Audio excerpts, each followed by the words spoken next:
Okay mga ka-savers, for today's video, i-share ko sa inyo paano nga ba magkaroon ng e-gov application. Ayan mga ka-savers, alam nyo ba na ang e-gov application is napaka-useful or kailangan po natin to para maka-access tayo sa mga government services. And take note, meron po tayong tutorial video na i-share ko for today para maging madali sa inyo kung paano tayo makaka-access dito.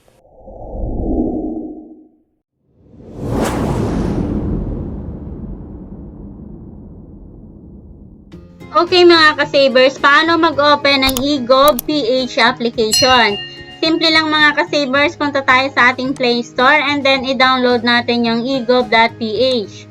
After that, na ma-download po natin, syempre magkakaroon tayo ng sign up dito. And sa sign up, kailangan natin ilagay yung full name natin at saka syempre active email address natin. And after that, magkakaroon tayo ng one-time code, send po to sa email natin para ma-verify po yung email natin kung okay. And syempre, dapat yung ating mobile na gagamitin dito is active din po. And after that, magkakaroon ulit ng one-time password po na isi-send sa ating mobile number. And i-encode natin po iyon. And then, saka tayo mag-create ng MPIN. Okay, mga ka-savers, i-re-enter din po natin yung MPIN na inilagay natin. Make sure lamang po na ito ay ating tatandaan para sa susunod na gagamitin natin ay hindi tayo mahihirapan. Okay, once na re-enter na natin yung MPIN mga ka-savers, ayan, i-congratulate na po tayo. Ibig sabihin, i-direct na po niya tayo sa application. Okay mga ka-savers, after that, syempre, enable the notification. I-continue lang din natin. And guys, ito na nga po yung application natin na makikita doon sa egov.ph. And take note mga ka-savers, marami tayong pwedeng paggamitan ng egov.ph. Okay, magkakaroon muna tayo ng identity verification. Siyempre, ilalagay po natin dito.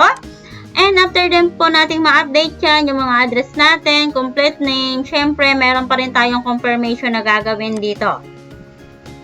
And then, maglalagay tayo ng signature, mga ka-savers. Ayan. And then, pag nalagay na natin yung signature, then we need to confirm po. Okay?